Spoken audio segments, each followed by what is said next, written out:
So when they got back off the road, Yngwie had left the group 3 gigs prior to the end of the tour. And they didn't have anybody, so they asked me if I could finish up the tour. Now, I had 1 day to learn the material and 1 practice day, or just 1 day. They called me on a Wednesday night. The first gig was on a Friday, and it was in Riverside. Yngwie has a very big occult following because he's such a monster player. So none of the people in the audience knew that I was going to be playing with the band. So I walk out on stage and everyone's going, Yngwie. So throwing stuff and stuff like that, but it worked out pretty well. But what's happening with the group, good thing for me, I don't care, right? So I went to San Diego, Riverside, and then we played at Perkins. And I had a great time, because, man, I didn't know the music very well. There was a lot of mistakes, blah, blah, woof, woof.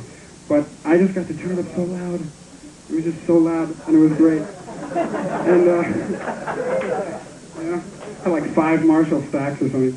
But that's what I'm going to be doing in the future. It's just that I'll have my sound more together. You know, I've never experimented with sound. You know, what I've got now is not my idea of a great sound, but it's sounding all right, I guess. Now, with Alcatraz, we're writing material right now. I'm writing material for a record. It's going to be kind of heavy rock, not so pentatonic Phrygian, if you know what I mean. And it's kind of commercial, very commercial, but it's something that I wanted to do. And we're having a great time. The guys in the band are great. And we're in production right now, as a matter of fact. We'll probably start recording in about a week. We've got Eddie Kramer producing the record. And then we're going to go on tour. And come on to the show. Anything else? Yeah, during that show you did, I think on the song with 2 Months to Live, there was a part that Yngwie kind of does. Yeah, he used to do this thing with arpeggio. I haven't played it since that gig, but You demonstrate that? I'm too embarrassed. I haven't played it for about a month. It's a thing that I don't get. Hey, none of that now. It's my life. Okay, well, he used to do this thing where he'd outline triads, and I had to learn that, and I did this 2-handed technique on it. Like I haven't done it.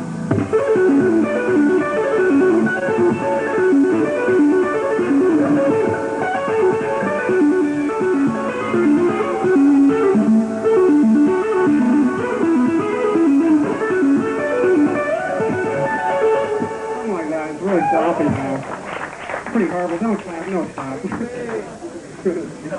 I'll get it worked up for the next tour.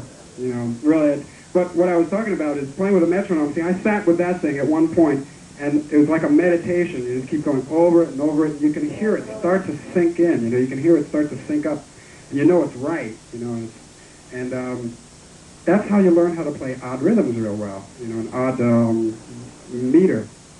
And I was lucky enough to have a drum machine that you can program odd meters into. And there's many books that those of you who are interested can get involved in here. I wrote down a lot of books here. Those of you who are really into learning odd times and really getting into that type of thing, there's a book by Gary Chafee called Rhythms. Now this book deals primarily with what they call polyrhythms. A polyrhythm, poly meaning 2, rhythm meaning, you know, there's 2 rhythms going on at once. And Frank writes a lot of music like that. That's where I really got exposed to polyrhythmic writing. And it's very effective in soloing. Polyrhythmic writing is like it's not really normal, straight up and down type of playing, you know. So it kind of gives you a sense of, more like the way I'm speaking right now. You know, I'm not really speaking like this. And when I'm speaking in polyrhythms pretty much, you know. And when I, you know, with transcribed vocal parts, if you were to, you know, copy this right now, as a matter of fact, they're recording this. Maybe someday I'll transcribe what I'm saying right now. Maybe you'll be reading it right now. Who knows?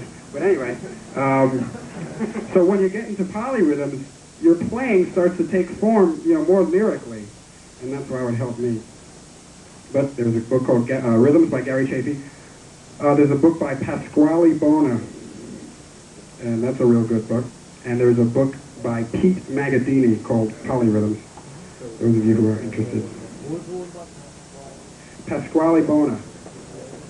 I don't know the name. Oh, Articulate. Rhythmic articulation. That's right. Yeah, that's what that is. Yeah. Oh, going back to what I was saying before about reading music, there's a book that I think everybody should get. It's called Gardner Reed, Music Notation. It's kind of hard to get. It's got everything in it. Everything about polyrhythms, everything about music writing, copying, manuscript, and how to line up your beats. It tells you all the little things like which way the stems are supposed to really go and which way the notes are supposed to get stacked, and how the sharps and flats are really supposed to go. Because believe it or not, unless you're a calligrapher and you study that type of thing, there's a lot of mistakes. What was that again?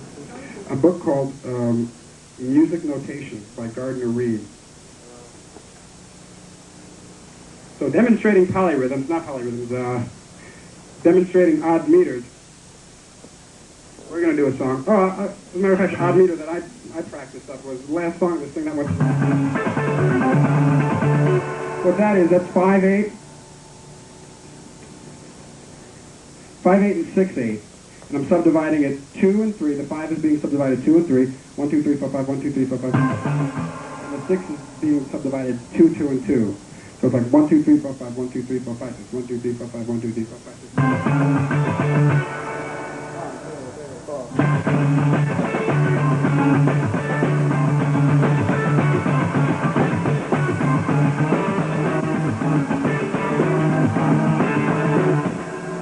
The other part was 5, 5, and 7. That was.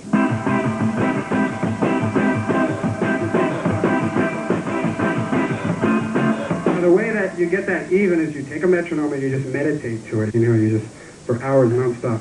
Sorry about that. Come on, do it.